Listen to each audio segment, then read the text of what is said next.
Gusto niyang magkaroon ng mundong walang Diyos, pero muli siyang nabuhay sa pamamagitan ng isa sa isang mundo kung saan may kapangyarihan siyang magpatawag at mag-level up ng pinakamalalakas na Diyos. Si Yukito ay isang pangit at nakakadiring talunan, na ang sariling ama ang pinakamalaking problema sa buhay. Ang kanyang ama, na mukhang custom character sa Tekken 8, ay laging sinisira ang buhay ng kanyang anak, dahil siya ang pinuno ng isang kulto ng mga oily na gym bro na sumasamba sa isang Diyos na tinatawag na Mitama. Mula pagkabata, kailangang harapin ni Yukito ang mga kakatuwang sitwasyon tulad ng pakikipaglaro sa mga maamong capybara, pagdarasal sa Niagara Falls, o pagdaan sa parusang Joan of Arc, na lahat ay pakana ng kanyang ama at naging dahilan kung bakit wala siyang naging kaibigan. Gayunpaman, ang huling sitwasyon ang naging pinakamalubha. Pauwi na si Yukito kasama ang kanyang crush nang bigla siyang kidnapin ng mga baliw na tagasunod ng kanyang ama at isinilid sa isang basket. Pagkatapos, binuhat ng mga kalbunggang ang basket patungo sa gilid ng isang bangin at sinabi sa ama ni Yukito na nakuha na nila ito. Noong una, akala ni Yukito ay karaniwang kakatawang trip lang ito, hanggang sa biglang inihayag ng kanyang ama na dadaan sila sa ritual ng Muay. Plano nilang ilubog si Yukito sa dagat sa loob ng 3 araw, at lalabas siya bilang bagong pinuno ng kulto. Masaya ang lahat ng mga lalaki, pero nagsimulang magpanik si Yukito. Sinasabi sa kanyang tatay na ginawa na iyon ng mga Romano 2,000 taon na ang nakalilipas, at hindi ito maganda ang kinahinatnan. Pero nag-thumbs up lang ang kanyang tatay, kaya napilitan si Yukito na sumuko at tanggapin ang kanyang tadhana. Bago siya ihagis sa tubig, lumapit ang kanyang tatay at sinabing huwag mag-alala dahil may plot armor na magliligtas sa kanya. Sinabihan niya si Yukito na magdasal kay Mitama at hilingin maging malinis at dalisay. Biglang nag-flash sa kanyang paningin ang recap ng buhay ni Yukito, at hindi ito nakakatawa dahil parang niluluto siya sa mga flashback na iyon. Siniguro sa kanya ng kanyang tatay na pinagpala siya ng sagradong kayamanan, at sinabihan siya ng lahat ng, sige, paalam, bago siya inihagis sa dagat. Napagtanto ni Yukito na hindi siya kailanman nagkaroon ng maayos na buhay at lumubog sa kailaliman ng dagat. Hiniling niya na kung mayroon talagang Diyos, pagbigyan sana siya nito at hayaang isilang muli sa isang mundong walang mga Diyos o relihiyon. Sa ganoong paraan, makakahanap siya ng mga kaibigan at magkakaroon ng normal na buhay. Biglang nakarinig si Yukito ng boses ng isang babae, at nagising sa isang kagubatan kung saan may isang babaeng parang naglalaro ng oso. Gamit ang maliit na Yukito sa ibaba. Ayon sa aklat nito, paraan daw ito para maging masigla ang isang lalaki, pero nagpanik ang babae nang sumobra siya. Ngunit nagbigay iyon kay Yukito ng pagkakataon na makapag-isip ng malinaw. Ngayon sa nayon, may damit na si Yukito at bumubuti na ang pakiramdam. Humingi ng paumanhin ang babae, pero siniguro niya rito na ayos lang at dapat itong gawin muli. Nagpumilit ang babae na pagsilbihan siya hanggang sa lumakas siya, at ipinaliwanag na nagtatrabaho ito sa isang malapit na kainan. Ang pangalan niya ay Araro, at bilang paumanhin, maaari siyang kumain doon ng libre kahit kailan. Gamit ang kanyang walang buhay na mga mata, tumingin sa paligid si Yukito at naisip na ang fantasy world na ito ay malamang na isang isekai story. Masaya si Araro na masaya si Yukito at nagpasalamat sa aklat na tumulong sa kanya. Tinanong siya ni Yukito kung nasaan ang guild, at mukhang nalito ang babae. Ipinaliwanag niya na ito ay isang adventurers guild, at tumango si Araro na parang naintindihan niya. Hiniling ni Yukito na ipakita sa kanya ang lugar, masaya na ang kanyang pangalawang pagkakataon sa buhay ay nasa isang mundong puno ng mga espada at mahika. Gayunpaman, dinala siya nito sa isang bukid dahil hindi siya magiging katulad ni Naofumi.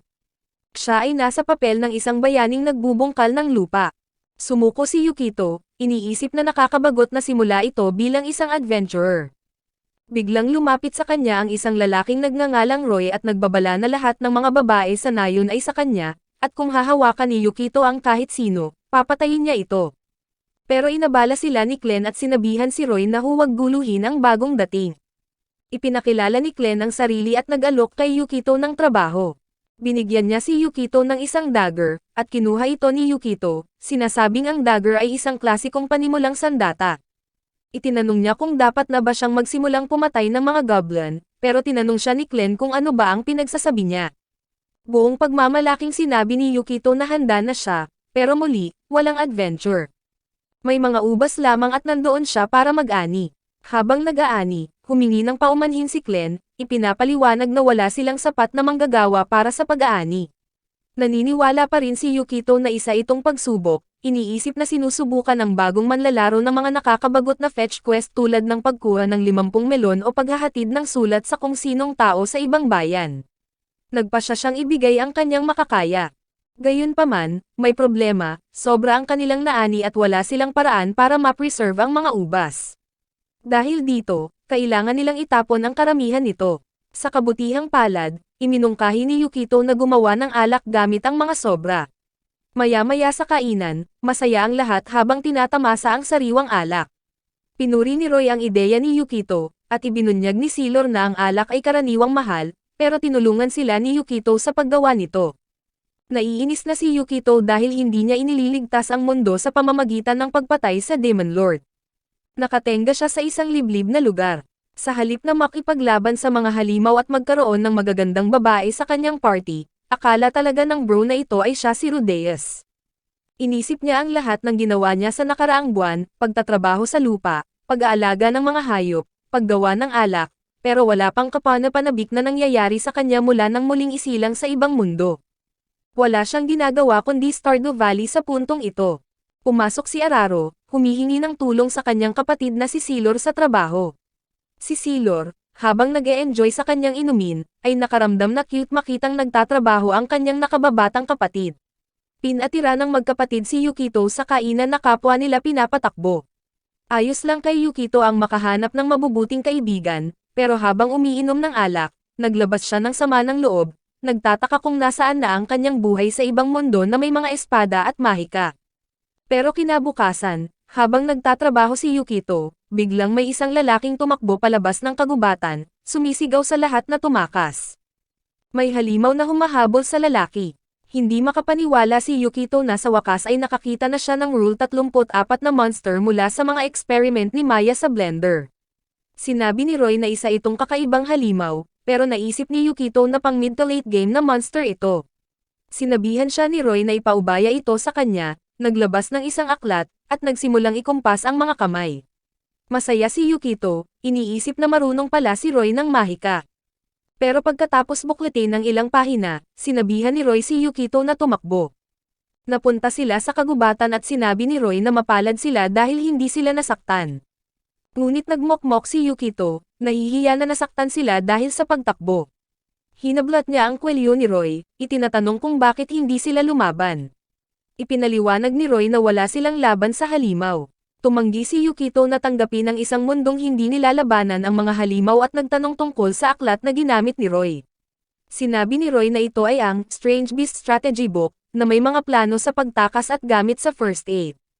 Pagkabalik sa kainan, napagtanto ni Yukito na walang mahika sa mundong ito at mas malala pa ito kaysa sa dati niyang buhay dahil hindi pa naiimbento ang mga aspirin. Inimbitahan siya ni Sailor na uminom, at habang ginagawa ito, napagtanto ni Yukito na bagaman iba ang mundong ito sa kanyang inakala, hindi naman ganoon kasama ang buhay na ito. Sinabi ni Araro na mas naging masaya ang nayon mula nang dumating siya at nahihiyang nagtanong kung maaari ba siyang manatili doon habang buhay. Pumayag siya, iniisip na wala namang Demon Lord sa mundong ito, kumpara sa dati niyang buhay, nagpapasalamat siya sa Diyos para sa mundong ito.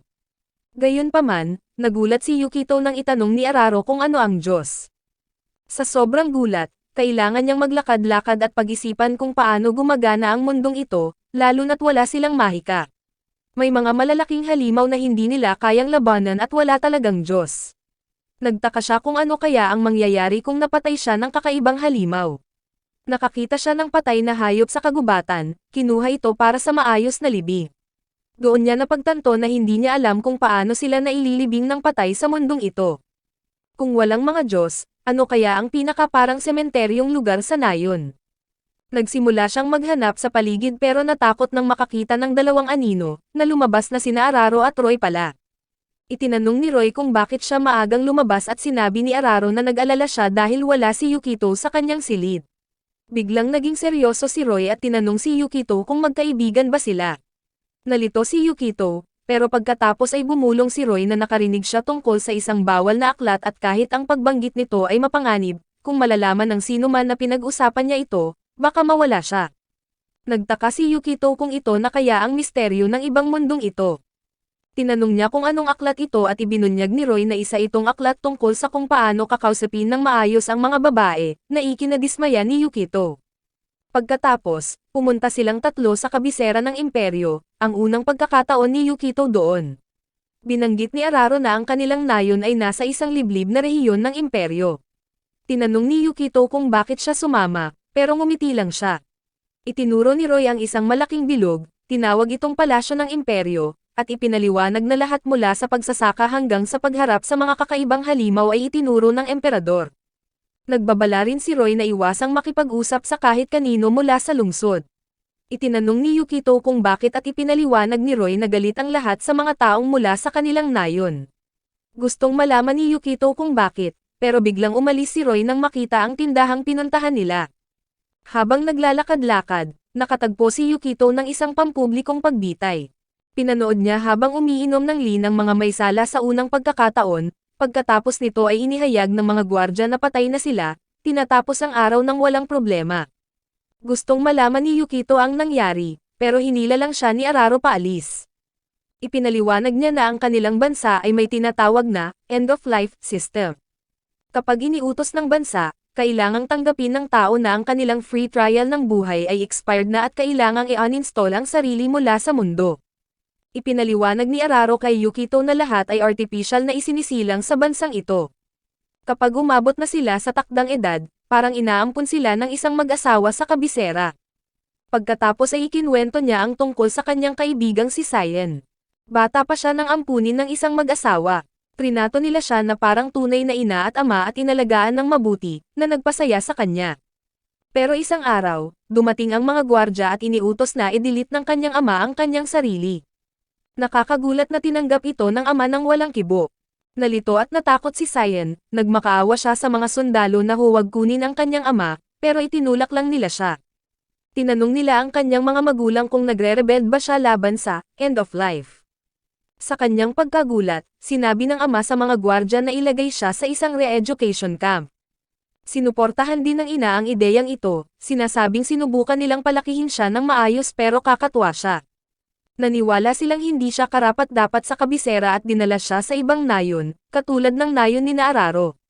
Matapos pakinggan ang kwentong iyon, tumanggi pa rin si Yukito na maniwala at tinanong si Araro kung sila rin ba ay haharap sa end of life balang araw. Tumiti lang si Roy, sinasabing espesyal sila at iba ang trato sa kanila, kaya hindi dapat mag-alala si Yukito. Nagpasya silang umuwi na, pero naiwan si Araro. Naririnig ang mga tao na tinatawag silang maruming depekto, at sinasabing hindi sila dapat pumunta sa kabisera. Gusto ng mga tao na alisin na ng bansa ang mga taong mula sa kanilang nayon. Nang gabing iyon, palihim na pumasok si Araro sa higaan ni Yukito, sinasabing handa na siyang magbigay ng head, matapos basahin ang ilang teknik sa isang bawal na aklat. May hawak siyang lubid at latigo. Sinabi ni Yukito sa kanya na hindi niya kailangang gawin iyon at sinubukang itulak siya, pero nauwi ito sa pagkakatali niya. Biglang nagising sa katinoan si Araro at humingi ng paumanhin, sinasabing nakakatakot ang mga bawal na aklat. Idinagdag pa niya na marahil ay ipinatapon siya sa nayon dahil ganito talaga siya. Tinanong ni Yukito si Araro tungkol sa kanilang nayon.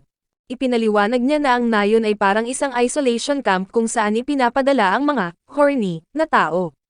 Ipinakita niya rito ang isang marka na nagpapatunay na sila ay mga residente ng isolation camp.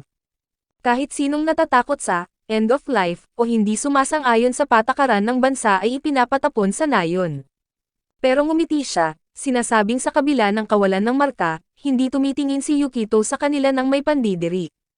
Tumatawa siyang kasama nila, kumakain kasama nila, at nagtuturo ng lahat ng bagay. Ayon sa kanya, wala pang tagalabas ang naging ganoon kabait sa kanila, at ito ang nagpapasaya sa kanya. Sinabi ni Yukito na marahil ay dahil hindi rin siya gusto noon at sila ang mga unang taong naging kaibigan niya. Pagkatapos ay nagkomento si Araro kung gaano kaganda ang bato sa kanyang leeg. Ang kwintas ni Yukito ay ibinigay ng kanyang ama bago siya ihagis sa bangin, na binanggit na ito ay isang anting-anting mula sa kanilang kulto. Kahit papaano, sumama rin ito sa kanya sa mundong ito. Itinanong niya kung gusto ba niya ito at isinuot ang kwintas sa leeg nito, humihingi ng paumanhin dahil hamak na borloloy lang ito. Masaya siya rito at nagpasalamat. Pagkatapos ay sinabihan niya itong matulog na, at habang papaalis, lumingon pa si Araro, nagpapasalamat na nakilala siya. Kinabukasan, nagising si Yukito at napansin na sarado ang kainan. Lumabas siya at nakita ang isang bogbog na Roy na nakahiga sa lupa. Itinanong niya ang nangyari, pero sinabi lang ni Roy na, nakuha na siya ng mga kalaban, at kinuha sila. Ipinaliwanag niya na ang nayon ay tambakan ng mga taong itinuring ng bansa na kakatwa at hindi sila inuutusang edilit ang kanilang buhay, sa halip, pilit itong kinukuha. Umiyak siya habang sinasabing ang buhay ni Araro at Silor ay kukunin ngayong araw. Itinanong ni Yukito kung bakit hindi kailanman ini-spoiler ni Roy ang plot ng anime sa kanya. Humingi ng paumanhin si Roy, sinasabing wala siyang masabi dahil sa nararamdaman ni Araro. Nagpa siya si Yukito na iligtas sila, at sa sandaling iyon, dumating si Glenn na may dalang karwahe at inalok si Yukito ng sakay. Samantala, mas naging madilim ang sitwasyon nang makita natin si Araro sa gitna ng panganib habang pinapanood ang kanyang kapatid na kasama ang mga gwardya, sa hindi magandang paraan. Naghanda ang gwardya na tapusin siya habang hawak niya ang kwintas. Tinanggap na niyang katapusan na niya, katulad ng kanyang kapatid, nang biglang dumating sina Glenn at Yukito sa tamang oras. Tumalon si Yukito mula sa karwahe at nagsimulang makipagsuntukan, pinatumba ang gwardya na muntik nang pumatay kay Araro. Tinanong ng mga natitirang gwardya si Yukito kung sino siya at sinabi niyang siya ang kaibigan ng Deviant, na galit sila. Pagkatapos ay nakita niya ang walang buhay na katawan ni Silor sa bitayan at naalala ang ngiti nito. Galit na tinanong niya ang mga gwardya kung bakit kailangang mamatay ang mga babae. Naghanda ang mga gwardya na umatake ng mamagitan ng isang lalaki, ang kapitan na si Bertrand. Sinasagot si Yukito na dahil sila ay mga Deviant na natatakot sa end of life. Itinanong ni Yukito kung ano ang kakatwa sa pagkatakot sa kamatayan, at sumagot ang lalaki na ang kamatayan ay hindi dapat katakutan. Samantala, ang mga mamamayang nanunood ng pagbitay mula sa itaas ay nagsimulang bumulong na ang end of life ay tungkulin nila. Wala silang mga payong sa tinitirhan nila. Pagkatapos ay hinugot ni Bertrand ang kanyang espada, sinasabing ang pagkakaroon ng isolation camp ay tanda ng awa ng kanilang emperador. Pagkatapos ay tinaga ni Bertrand si Yukito, na naging sanhi ng pagbagsak nito sa lupa. Sinubukang tumakbo ni Araro palapit sa kanya, pero nataga rin siya sa likod ni Bertrand, na naging sanhi ng kanyang agarang kamatayan. Hindi man lang siya nagdugo, ano ba naman yan? Sa sobrang hindi makapaniwala, gumapang si Yukito patungo sa walang buhay na katawan nito, itinatanong kung bakit ganito ang lahat. Naalala niya ang mga salita ng kanyang tatay na ililigtas siya ng Diyos na si Mitama, pero hindi siya naniniwala na siya o ang kanyang tatay ay karapat-dapat iligtas. Sa halip, ang mga tao sa nayon na namuhay ng tapat at mabait sa iba ang dapat iligtas.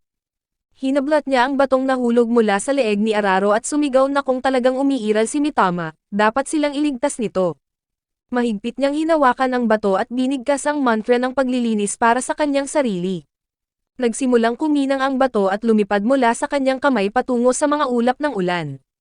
Lumino ang langit at isang maliit na batang babae ang lumipad pababa ng may malakas na kapangyarihan at tumayo sa tabi ni Yukito. Nalito ang mga gwardya at tinanong si Bertrand kung anong nangyayari. Biglang masayang niyakap ng bata si Yukito dahil sa wakas ay nagpa siya na itong tanggapin siya bilang kanyang Diyos, si Mitama. Nagyayakapan sila, hindi ito ang iniisip nyo, pero nagulat siya nang mapansin ang maputlang kalagayan ni Yukito. Nagsimula siyang manginig, humihingi ng sagot kung sinong nanakit dito habang wala siya. Sinabihan siya ni Yukito na gamitin ang kanyang kapangyarihan at nagsimula siyang maging isang madilim na aura, naglalabas ng isang eldritch horror na hindi pa nakikita ng mga lalaking ito sa kanilang buhay. Naglabas siya ng mga baging na humablot kay Bertrand at sa mga gwardya, nilalamon sila habang inilulubog sa kadiliman. Matapos silang harapin, masaya siyang nagtatatalon sa tabi ni Yukito para pagalingin ito. Nagising si Araro na nagulat na magaling na siya, pero nalito nang makita ang misteryosong taong ito sa balikat ni Yukito na pinupuri siya at tinatawag na cute habang tinatawagan naman niya ang mga pulis para kay Yukito. Hindi pa rin naiintindihan ni Yukito ang nangyayari. Itinanong niya kung sino ito at biglang naging malungkot ang bata, sinasabing paanong hindi niya ito makikilala. Sinabi nito na nasa tabi niya ito ng higit pa sa kahit sino sa mundo. Pagkatapos ay tinapik niya ang pisngi nito at ngumiti habang ipinapakilala ang sarili bilang si Mitama, ang kanyang Diyos. Hindi makapaniwala si Araro nang makitang buhay ang kanyang kapatid at ang iba pa. Ipinagmalaki ni Mitama na ang balak lang niya ay ibalik si Yukito pero nauwi sa pagbuhay sa lahat dahil sa sobrang lakas niya para sa kanila. Nagtaka si Yukito kung talagang Diyos ba siya at nakita ang lahat ng nakasaksi sa lahat na naglakad palayo na parang walang nangyari. Pagbalik sa nayon, nagulat ang lahat nang makitang nagbalik sila. Nagtanong si Ricky tungkol sa kanilang kamatayan at ngumiti si Sailor habang inaamin na patay na sana sila, pero kahit papaano ay buhay pa sila. Naiyak si Ricky at nagmungkahi ng inumin para magdiwang. Pumunta silang lahat sa kainan para sa alak, pero labis na nanlumo si Yukito. Kahit na naging maayos ang lahat, nag-aalala siya tungkol sa kabisera ng imperyo. Alam nilang katapusan na nila kung biglang lilitaw ang hukbo ng emperador dahil nagpakawala siya ng isang bagay na hindi pa nila nakikita.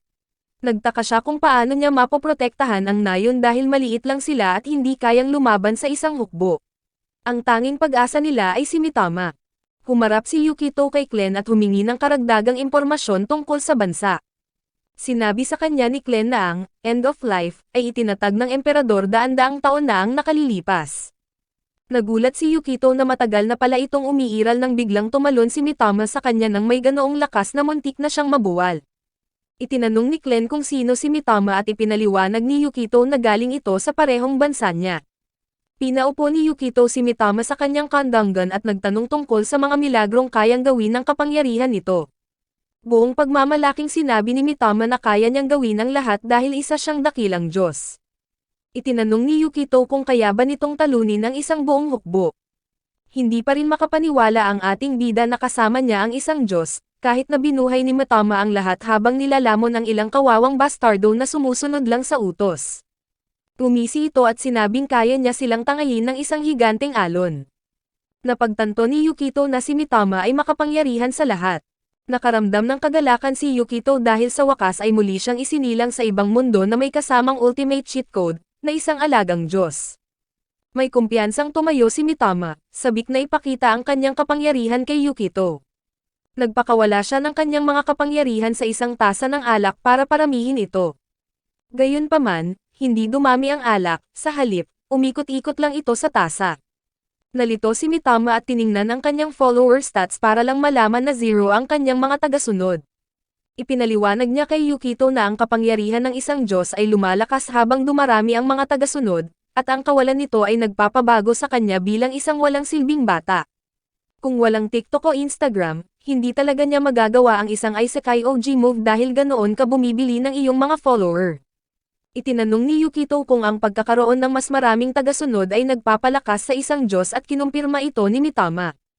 Pagkatapos ay idineklara ni Yukito na gagawin niya itong isang Diyos sa pamamagitan ng paglikha ng unang relihiyon sa mundong ito.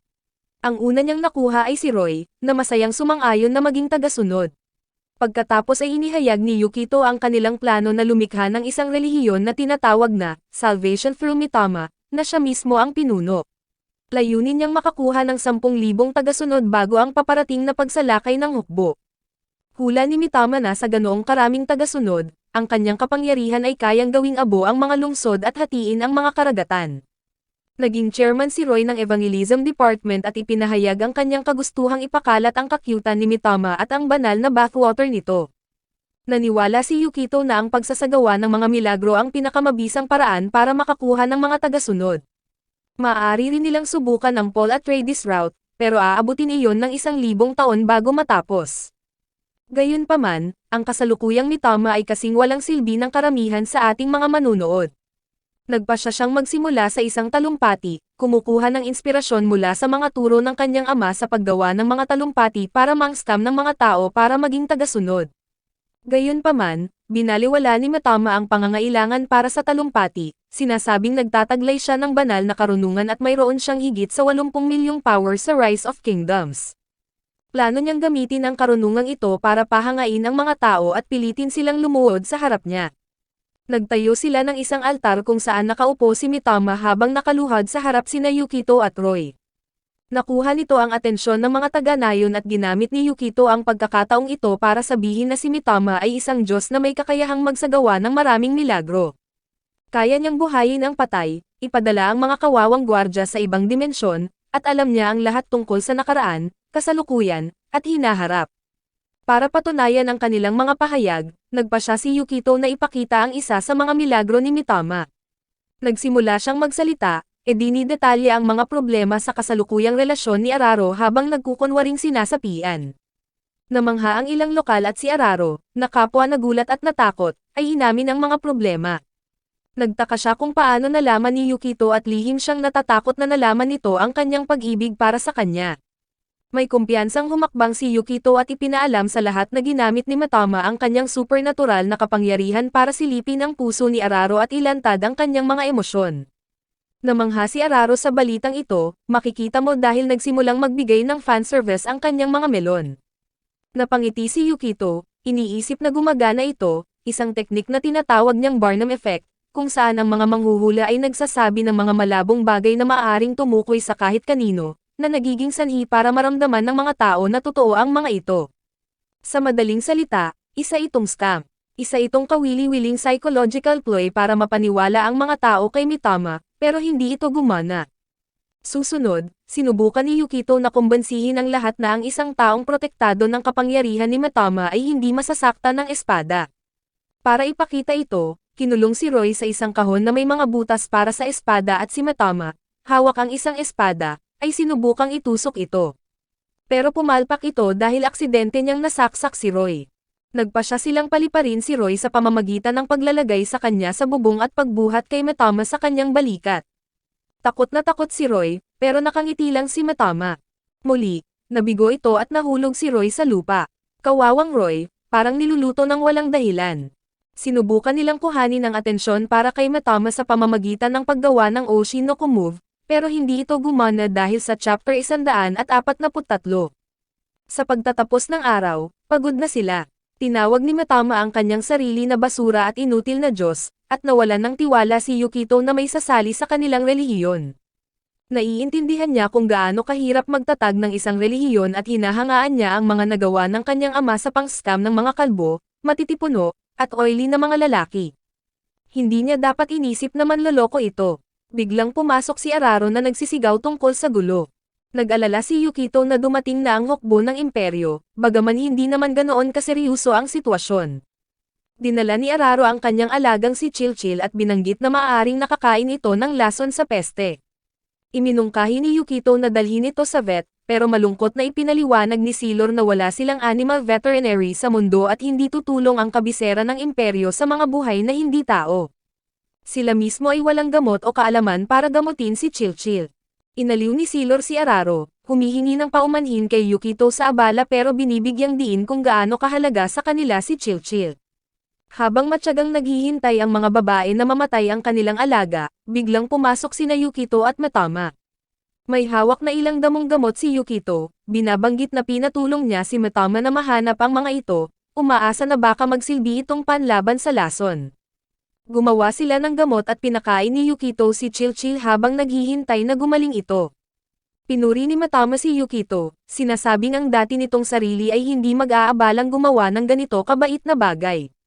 Sumang-ayon si Yukito, sinasabing nagbago na siya at kung mayroon siyang magagawa para tumulong, gusto niyang gawin ito.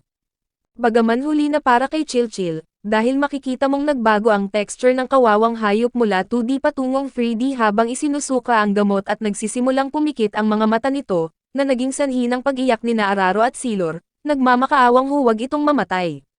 Si Mitama, na na-inspire sa mga salita ni Yukito, ay tumayo at iniunat ang kamay, binalot ang hayop sa isang sinag ng liwanag.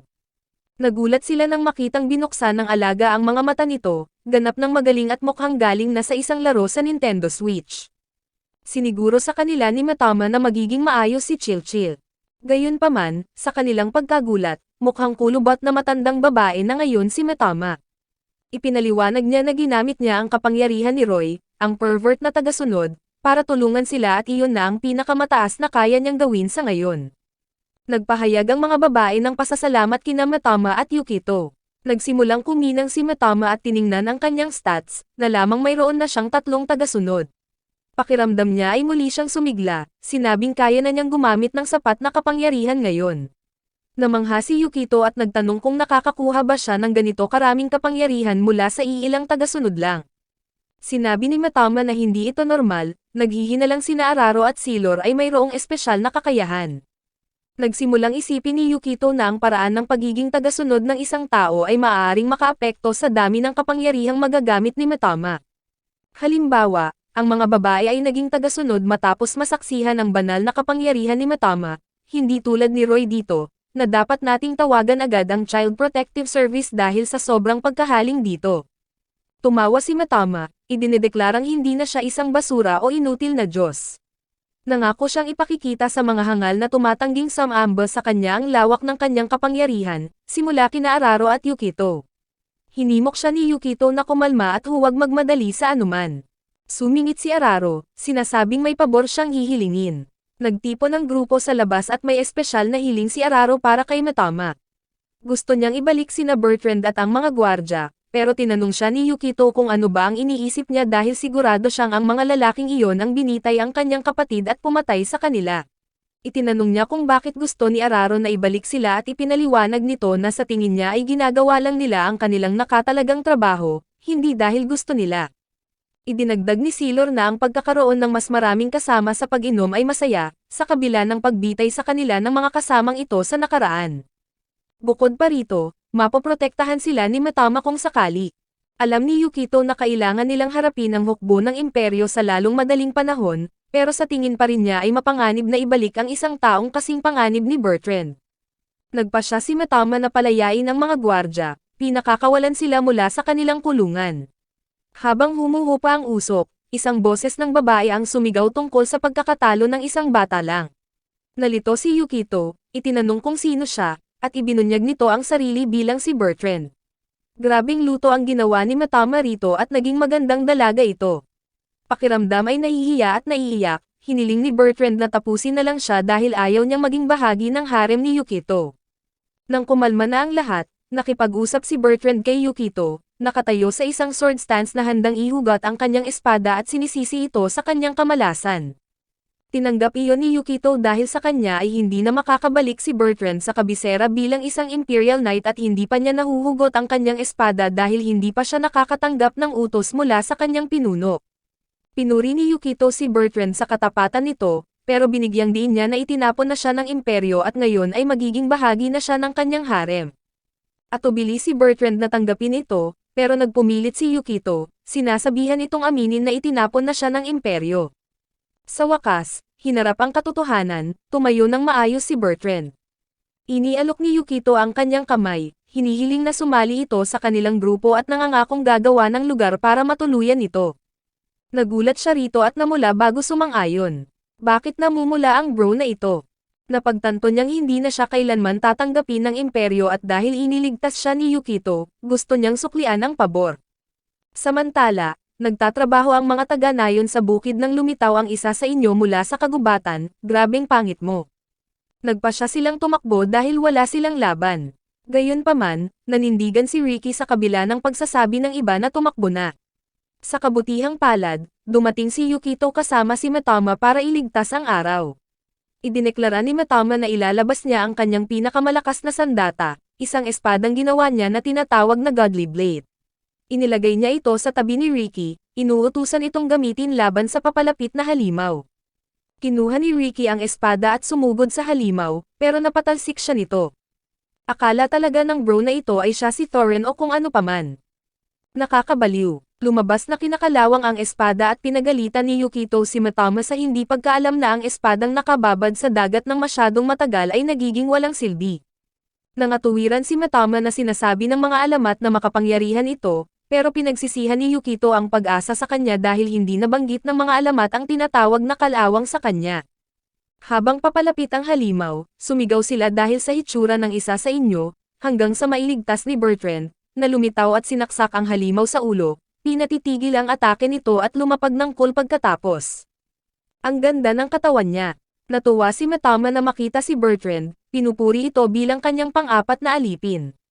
Kalmadong inutusan ni Bertrand ang lahat na umatras habang hinaharap niya ang sumusugod na halimaw. Sumugod ang halimaw sa kanya at pinakawalan niya ang kapangyarihan ng kanyang espadang balot ng kuryente, madaling hinihiwa ang halimaw. Grabing luto ang ginawa niya sa halimaw at naging Beast Wellington ito. Nagulat sina Yukito at Matama sa pambihirang kapangyarihang taglay nito. Isinuot muli ni Bertrand ang espada, idinedeklarang tapos na ito at itinatanong kung iyon ba ang gusto nila.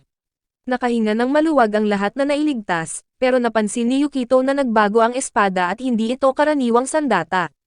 Isinantabi muna niya ito, nagpapahayag ng kasiyahan na ginawa ni Bertrand ang inaasahan niya. Nagsimulang mang-aral si Yukito tungkol sa kapangyarihan ng Holy Knight ng kanilang relihiyon, si Bertrand, at namangha ang lahat. Masaya si Yukito na nakatagpo ng isang makapangyarihang kakampi kay Bertrand. Nangaral siya na kung sasali sila sa kanilang relihiyon, paprotektahan ng Holy Knight ang kanilang mga bukid mula sa mga kakaibang halimaw. Hindi pamilyar ang mga taga-nayon sa konsepto ng relihiyon dahil ang mga kawawang ito ay mga magsasaka lamang. Nagsimulang magmalaki si Matama na ang relihiyon ay kung saan siya sinasamba bilang isang Diyos, pero tinakpan ni Yukito ang bibig nito at ipinaliwanag na isipin na lang nila ito bilang isang grupong may maluwag na ugnayan at si Matama ay parang isang mascot na tinatawag nilang Diyos. Dahil hindi alam ng mga taga-nayon kung ano ang mascot, ginamit ni Yukito si Chilchil, ang hayop sa kainan, bilang halimbawa. Kinumbinsi niya sila na kung magiging miyembro sila ng kanilang relihiyon at mamahalin si Matama bilang kanilang mascot, hindi na nila kailangang matakot pa sa mga kakaibang halimaw. Sumang-ayon ang lahat ng mga taga-nayon at natuwa si Yukito na umuunlad na sila. Sinubukan ni Araro na akitin ang mga tao na sumali sa kanyang grupo sa pamamagitan ng pagpapaalam sa mga customer na makakakuha lang sila ng alak kung magiging premium member sila at bibili ng religious battle pass. Talagang gumawa ang bro na ito ng kauna-unahang pay-to-win na relihiyon. Kusang sumang-ayon ang customer at nagpahayag siya ng pasasalamat sa kanilang kooperasyon. Nang marinig ito ng iba, nagpasya rin silang sumali. Natutuwa si Yukito rito dahil naaayon ito sa kanyang matalinong diskarte para makakuha ng mga tagasunod. Ipinakita ni Yukito ang isang espesyal na predator na mukhang isang malaking palayok na kilala bilang Zirpot sa mga bagong miyembro. Ipinaliwanag niya na mapapanatili nilang sariwa ang kanilang pagkain sa pamamagitan ng paglalagay nito sa loob. Idinagdag ni Sailor na ang pagsali sa grupo ay magbibigay sa lahat ng karapatang makatanggap ng palayok para sa pag-iingat ng kanilang pagkain. Samantala, pagod na si Roy dahil pinagtatrabaho siya ni Yukito nang walang pahinga sa loob ng 3 araw.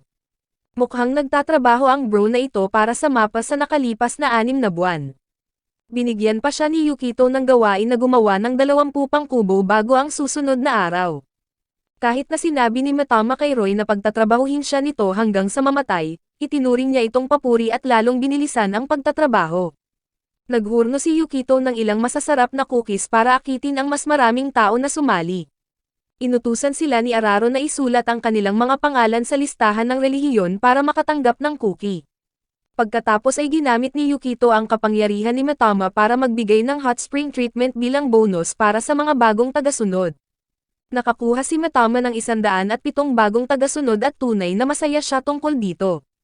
Ipinaalam ni Yukito kay Matama na ang kanilang tagumpay ay hindi lamang dahil sa ganda nito. Sa isang mundong walang konsepto ng mga Diyos at relihiyon, mahirap mang-scam ng mga tao para sumali sa kanilang kulto. Gayunpaman, itinuro niya na madali silang kumbansihin dahil wala silang matinding nararamdaman laban sa relihiyon. Kailangan lang niyang ipakita ito sa ibang paraan. Nang itanong ni Matama kung ano ang ibig niyang sabihin sa ibang paraan, ipinaliwanag niya na ang mga tagasunod ay hindi dapat mabigkis ng malalim na debosyon. Sa halip, dapat silang tumuon sa pansariling pakinabang. Halimbawa, kapalit ng kanilang paniniwala, pangakong pagagalingin sila, bibigyan ng pagkain, at paprotektahan mula sa mga kaaway. Sa ganitong paraan, makakaakit sila ng mas maraming tagasunod sa pamamagitan ng pag-aalok ng mga benepisyong madaling intindihin. Gayunpaman, wala siyang eksaktong impormasyon kung gaano karaming tagasunod ang kailangan nila para maging sapat ang lakas para labanan ang imperyo. Nagpasya si Yukito na ipatawag si Bertrand para makakuha ng impormasyon tungkol sa hukbo ng imperyo. Sa kanyang pagkagulat, nakita niya itong nakasuot ng cute na maid outfit, literal na tinatanggap ang tadhana nito. Binaliwala ang suot nito, nagtanong siya tungkol sa bilang ng mga sundalo sa hukbo ng imperyo. Nagulat si Bertrand na nakatuon si Yukito sa mga numero, ipinapaliwanag na ang lakas ng hukbo ng imperyo ay nasa mga Archon, isang maliit na elite unit na direktang kontrolado ng emperador. Nang itanong ni Yukito kung mas malakas ba sila rito, inamin nito na wala siyang binatbat sa kanila. Idinetalye pa ni Bertrand na ang mga Archon ay nagtataglay ng espesyal na kapangyarihang ibinigay ng Emperador, at ang mga bali-balita ay nagsasabing bawat isa ay sapat ang lakas para burahin ang isang bundok. Isang eksena ang nagpapakita ng isang Archon sa kagubatan na madaling tinalo ang isang kakaibang halimaw gamit ang isang malakas na pagsabog. Samantala, ine-enjoy ni Matama ang kanyang mga cookie nang abalahin siya ni Yukito at tinanong kung kaya ba niyang burahin ang isang bundok. Pabirong sinabi ni Matama na kaya niyang burahin ang isang bundok ng cookies, pero nagpumilit si Yukito ng seryosong sagot. Sinabi niya na ang kanyang kapangyarihan ay madaling hihigit sa mga Diyos ng bundok sa Japan pero ibinunyag na kailangan niya ng 10,000 tagasunod para magawa ang ganoong bagay. Nadismaya si Yukito dahil nasa 100 pa lang ang kanilang mga tagasunod. Tumawa si Matama, iniisip na humahanga si Yukito, pero napagtanto nito na walang silbi ang bata. Pinuntahan ni Yukito si Bertrand, na nakasuot ng kaakit-akit. Literal na tinanggap ng bro na ito ang kanyang tadhana. Nagsimula itong magpanik, iniisip na gumagawa siya ng move rito. Namumula, kinakabahan itong naghintay para sa susunod niyang galaw, iniisip na ilalagay ni Yukito ang kanyang espada sa kaluban nito. Gayunpaman, ginulat siya ni Yukito sa pamamagitan ng paghugot ng kanyang espada at pagsusuri nito, idinedeklarang isa lamang itong karaniwang espada. Sinipa siya nito, kinuha ang kanyang espada, at tinanong kung ano ang balak niyang gawin dito. Sa sakit, ipinaliwanag ni Yukito na tinalo nito ang isang kakaibang halimaw gamit ang espada, pero hindi niya maintindihan kung paano nito nahiwa ang ganoong kalaking bagay ng ganoon kadali. Itinanong niya kung may daya ba rito. Nagpa siya si Bertrand na magpakita, tumayo sa harap ng isang malaking bato. Binigkas niya ang salitang, emanate, habang hinuhugot ang espada, pinalalakas ito. Sa isang bahagyang kampay, madaling nahati ng espada ang bato sa dalawa, dinudurog ito. Namangha si Yukito, sinabi ni Bertrand sa kanya na walang daya. Hindi lang niya alam kung paano gamitin ang espada. Sinabi niya na walang bagay na hindi kayang hiwain ng espada. Inihambing ito ni Yukito sa isang mahiwagang espada at sabik na nagtanong kung saan makakabili ng marami pa, iniisip na makakatulong ito sa kanila na labanan ang hukbo ng imperyo. Ipinaliwanag ni Bertrand na hindi ito nabibili, ibinibigay ito sa mga may mataas na ranggo sa hukbo ng imperyo ng emperador at binibigyan ng espesyal na kapangyarihan. Ang katangian ng kapangyarihang ito ay tanging ang emperador lamang ang nakakaalam. Tinipon ni Yukito ang admin committee ng relihiyon, pero siya, si Silor, at si Clen lang ito. Nagtaka si Silor kung bakit sila lang at sinabi ni Yukito na dahil sila ang mukhang pinakamatalino, at kasama na doon ang maliit na hayop na si Chilchil, na nagpapalamig lang. Ibinahagi ni Yukito na nasa panganib ang nayon at kinumpirma ni Clen na baka dumating na ang hukbo ng imperyo. Habang iniisip ni Silor na nagmamasid lang sila, nagpumilit si Yukito na darating ang hukbo anumang oras, kaya tinanong niya kung may paraan ba para ilipat ang buong nayon at ipadala ito sa Brazil o kung saan paman. Nagbabala si Clen na ang paggawa ng malaking hakbang ay magdudulot ng mabilis na pagkawasak sa kanila. Hiniling ni Yukito na kung mayroon sana silang 10,000 tagasunod, magiging mas madali ang lahat, pero ipinunto ni Silor na 2,000 lang ang tao sa nayon dahil sa patakaran ng imperyo na naglilimita sa populasyon sa mga isolation camp. Itinanong ni Yukito kung ano ang ibig niyang sabihin at ipinaliwanag ni Clen na maraming isolation camp na nayon sa paligid ng kabisera ng imperyo, na itinuturing na mga basurahan para sa mga taong itinuturing ng imperyo na parang Twitter user. Pagkatapos ay pribadong nakipag-usap si Clen kay Yukito, itinatanong kung may plano ba siyang sakupin ang kabisera. Inamin ni Yukito na wala siyang matibay na plano, pero mayroon siyang higit sa 9,000 oras sa Civilization 4 at alam niyang makakamit nila ang relihiyoso o kultural na tagumpay. Inisip ni Clen na magandang ideya ito dahil ang kanilang kalayaan ang nagpapaiba sa kanila mula sa kabisera. Natuwa si Yukito sa tugon at matapos tapikin ang kanyang mukha, idineklara niyang susubukan niya ang kanyang plano na dalhin ang nayon 500 taon sa hinaharap sa pamamagitan ng mga teknolohikal na pagsulong. Susubukan ng lalaking ito ang isang science victory bago ang anuman. Makalipas ang isang buwan, ginulat ni Yukito si Clen sa kanyang malakas na kumpiyansa sa pagkuha ng 10,000 tagasunod. Kinwestiyon ni Clen kung paano iyon posible sa 2,000 tao lang sa kanilang nayon. Ipinaliwanag ni Yukito kay Matama na ang kanilang relihiyon ay walang magarang Diyos o tagapagtatag, at si Matama, na nasa silid, ay hindi nagustuhan ang pahayag na iyon. Ipinagpatuloy ni Yukito ang pagsasabing pinapalawak niya ang kanilang mga tagasunod sa pamamagitan ng pagsuhol sa kanila para maging mananampalataya, pero kailangan niyang palawakin ang saklaw nito. Nagtaka si Sailor kung ano ang ibig niyang sabihin. Napangiti si Yukito at sinabing gagamitin nila ang kapangyarihan ni Mitama para dalhin ang nayon sa hinaharap. Sinabi niya rito na umaasa sila rito. Naging emosyonal si Mitama dahil sa wakas ay naniwala na rin sa kanya si Yukito. Una, gumawa si Mitama ng mga traktora at ginawa si Roy na parang isang AI animation. Ginamit ni Roy ang mga traktora para bungkalin ang mga lupa sa harap ng mga taga-nayon. Nalito ang mga taga-nayon dahil ang 2D textures ni Roy ay high definition na ngayon, at sinabi ni Yukito na ito ay banal na kagamitan ni Mitama. Inihayag niya na ang mga sumusunod kay Mitama ay maaaring gumamit ng mga banal na kagamitang ito. Sumang-ayon ang lahat, pero nakahiga si Mitama sa lupa dahil sa pagod. Tumawa ng masama si Yukito, sinasabihan itong magsimulang gumawa ng mga traktora, kagamitan, at gasolina para sa lahat, na parang nilalaktawan ang farming tech tree at lumilipat na sa produksyon. Sabik ang lahat maliban kay Mitama, na pagod sa paggamit ng kanyang kapangyarihan. Pakiramdam ni Mitama ay muling sumigla nang umabot na sa 927 ang kanyang mga tagasunod at tuwang-tuwa siya na handa na ang lahat, kinikilala ang kanyang kadakilaan. Nagtataka si Yukito kung ano ang susunod na mangyayari nang bumalik si Araro na may dalang balde ng tubig. Sa kasamaang palad, natisod si Araro, natapon ang tubig sa kanyang sarili at nagrereklamong isa na naman siyang karaniwang babae na ginagamit para sa fanservice. Napangiti si Yukito, mayroon na namang ibang ideya. Ipinakilala niya ang isang lababo na may gripo, na nagpabilib kay Araro sa madaling pagkuha ng tubig. Sinabi ni Yukito na ang tubig ay isang banal na proteksyon at bibiyayaan nila ang bawat tahanan ng mananampalataya nito. Di nagtagal, nakagawa sila ng kuryente at nagdiwang ang lahat. Pinuri ni Roy ang mga ilaw na inilagay ni Yukito at Mitama. Masaya ang mga taga-nayon na maaari na silang uminom hanggang gabi. Dinala ni Yukito sina Glenn at Bertrand sa isang bangin, ipinapakita sa kanila ang maliwanag na nayon. Tinawag niya itong premium living, parang naglalaro ng cities, skylines, isang bagay na ginamit ng sangkatauhan para umunlad kaysa sa iba. Habang humanga si Bertrand sa tanawin, napansin niya ang isang taong mamamatay na sa lupa, na si Mitama pala matapos pagsamantalahan para sa kanyang kapangyarihan. Kinabukasan, mayroon na silang higit sa 2,000 tagasunod at si Mitama ay puno ng higit na kapangyarihan kaysa dati. Inihayag ni Yukito na ginawa na nilang tagasunod ang bawat tao sa nayon, pero ibinunyag niya na ang lahat ng ito ay paghahanda lamang para sa susunod na hakbang.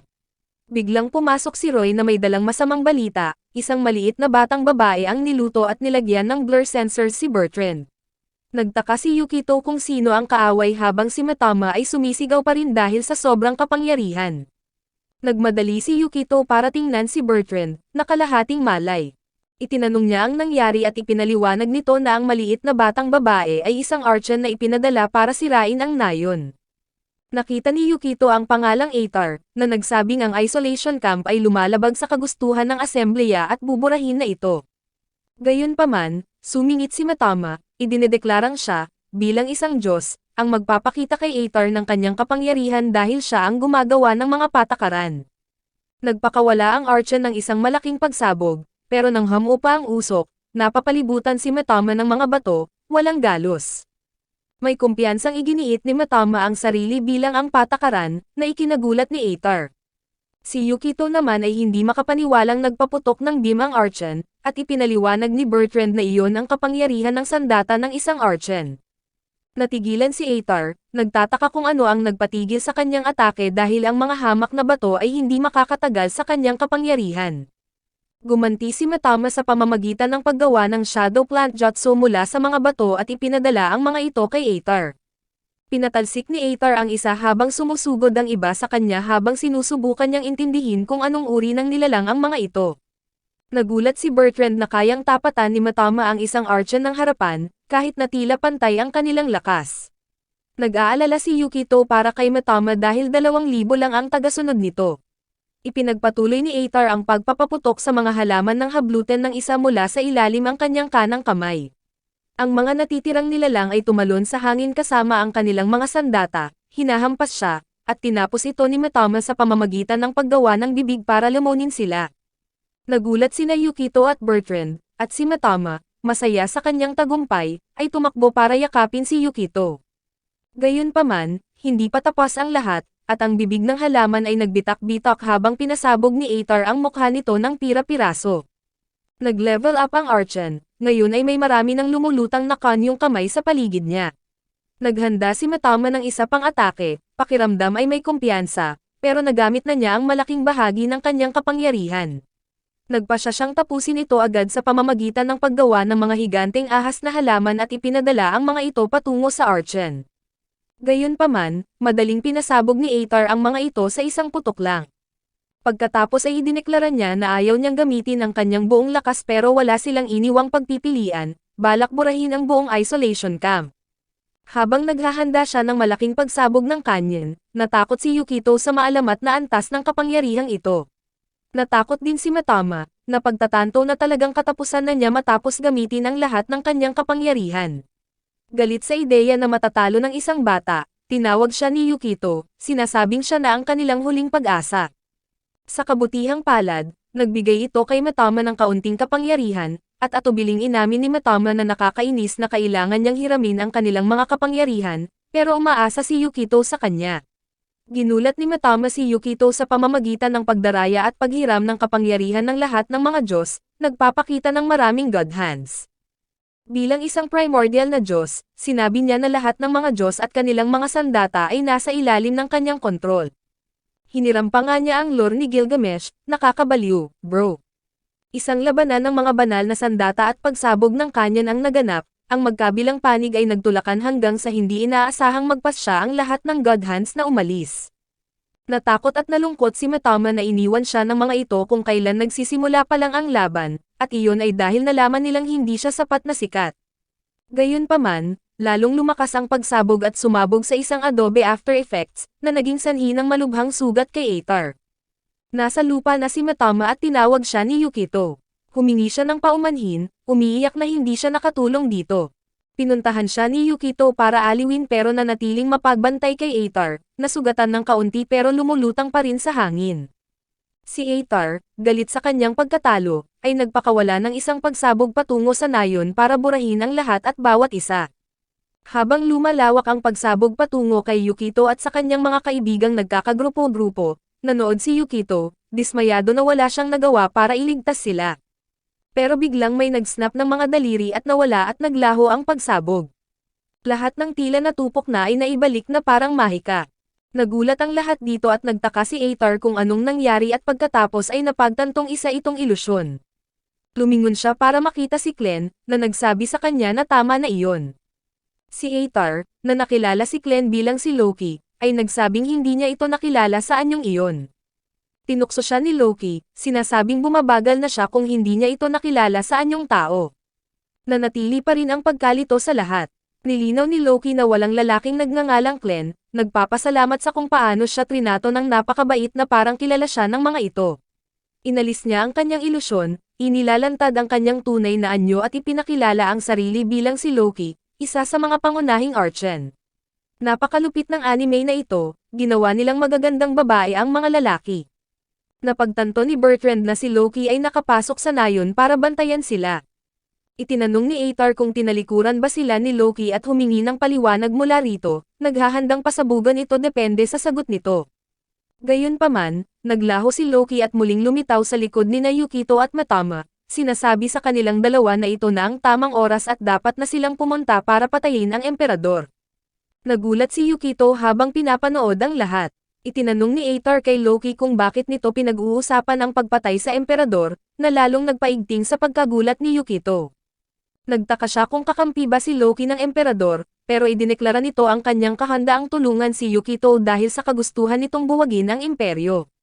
Inaakusahan si Loki ng pagtataksil, naghanda si Atar na magpakawala ng atake, pero nalamangan siya ni Loki ng isang ilusyon, mabilis na sinasaksak siya mula sa likod at kinukulong siya sa isang parang kahon na kagamitan. Nakatayo sina Yukito at ang iba pa sa gulat habang pinapanood din si Bertrand na nakaposas, gumugulong sa lupa, at inuutusan silang sumunod.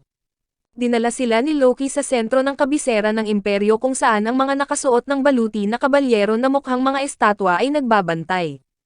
Ginabayan niya sila sa isang malaking pinto, inilalantad itong pasukan sa silid ng emperador. Pagpasok, nakita nila ang kanilang sarili sa throne room kung saan ang emperador ay nakaupo sa kanyang trono. Sumenya si Loki na lumapit sila ng dahan-dahan, nilalagpasan ang mga gwardya. Sumugod si Aethar sa trono, lumuluhod sa harap ng emperador, inaamin ang pagkatalo sa pagpuksa sa kampo ng mga rebelde at pagpapahintulot sa mga insurgent na harapin siya. Pinuri ng emperador sina Loki at Aethar sa kanilang mga pagsisikap. Nagulat si Yukito nang makita ang emperador, at kinausap ito ng direkta. Mukhang inaasahan na ng emperador ang kanyang pagdating. Pakiramdam ay natigilan, naghanda si Yukito na ipagtanggol ang sarili. Ibinunyag ng emperador ang kanyang kaalaman sa mga plano ni Yukito na buhayin muli ang Diyos at muling ipakilala ang relihiyon. Dahil malalim ang iniisip, nagulat si Yukito sa kaalaman ng emperador tungkol sa Diyos, isang katotohanang kakaunti lang ang nakakaalam. Dahil nababagot sa diskurso ng emperador, naghikab si Mitama at napansin ang isang malayong haligi. Habang nag-iisip pa si Yukito, dinurog nito ang haligi, na naging dahilan para mabalik ang kanyang atensyon. Napansin na ang haligi ay maaaring nakakaapekto sa pag-uugali ng lahat, ibinunyag nito na siya at si Aethar ay nakikipag-usap sa isang bangkay na pala habang ang mga holographic projection sa silid ay nagsimulang maglaho. Isang itim na globo na may mga pulang wire ang nalantad. Lumitaw ang mga screen sa likod at paligid ng trono. Umisi si Loki, sinasabing alam niyang madidiskubre agad ni Mitama ang katotohanan. Habang umaakyat sa mga hagdan patungo sa trono, sinabi niya kina Aethar at Yukito na lahat ng nakita nila ay peke, na nilikha ng mga makina sa silid na itinayo ng emperador bago ito mamatay. Ipinagtapat niyang binabantayan niya sila sa loob ng maraming taon pero hindi pa rin niya lubos na naiintindihan kung paano gumagana ang mga ito. Idinetalya ni Loki na ang mga makinang ito ay nagsusuri at nagko-control sa lahat mula sa pananalapi, pagkain, at mamamayan ng imperyo hanggang sa mga natural na phenomena. Tinawag niya itong The Assembly, sinasabing ang bansa ay nasa ilalim ng kontrol nito sa loob ng mahabang panahon, mas matagal pa sa iniisip nila. Nanatiling lubhang nagulat si Aethar at nahihirapang maniwala sa mga salita ni Loki. Nagsimulang pag-ugnayin ni Yukito ang mga detalye, na pagtatanto na ang buong imperyo ay nasa ilalim ng kontrol ng assembly. Inisip niya na ang mga makinang ito ay hihigit pa sa antas ng teknolohiya ng dati niyang mundo.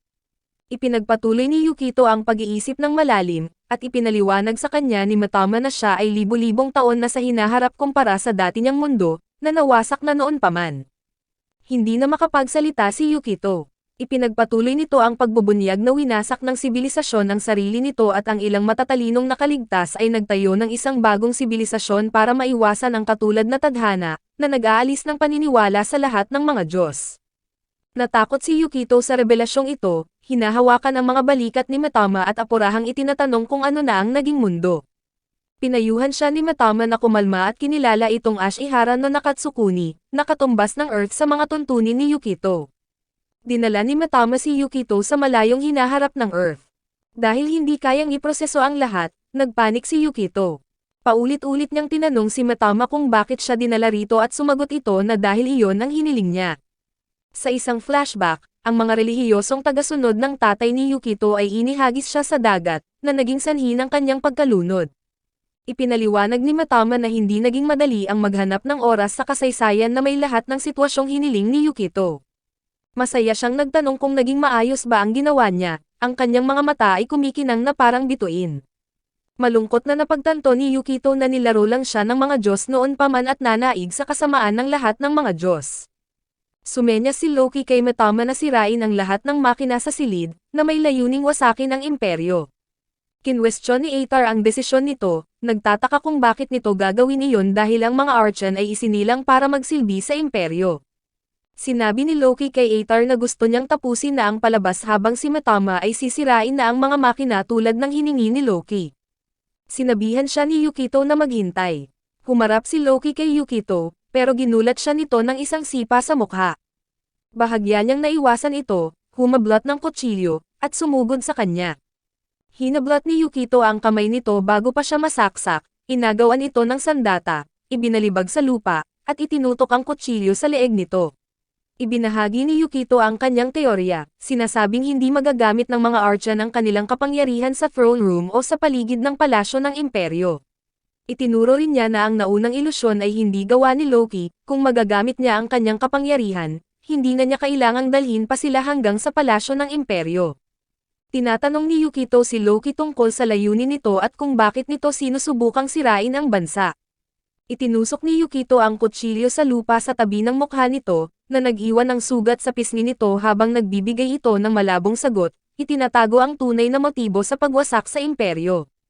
Nakayuko sa kanya, sa itaas lang ng kanyang ulo, tumingin siya sa mga mata nito, hawak pa rin ang kutsilyo sa mukha nito, at hiningi ang katotohanan.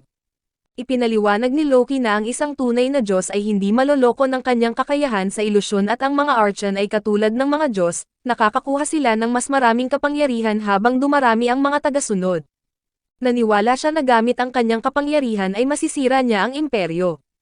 Para subukan ang kanyang hypothesis, nagpunta siya sa iba't ibang isolation camp, ipinakita ang kanyang kapangyarihan para makakuha ng mas maraming tagasunod, at habang dumarami ang mga ito, nakakagamit siya ng mga kapangyarihang hindi niya karaniwang magagawa. Idinagdag pa niya na ang mga Archon ay ginawa para magmukhang mga Diyos, na may katulad na mga katangian.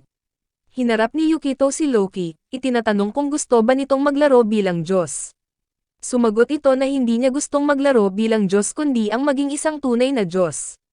Ibinahagi niya ang kanyang plano sa ibang mga Archon at sumang-ayon sila rito.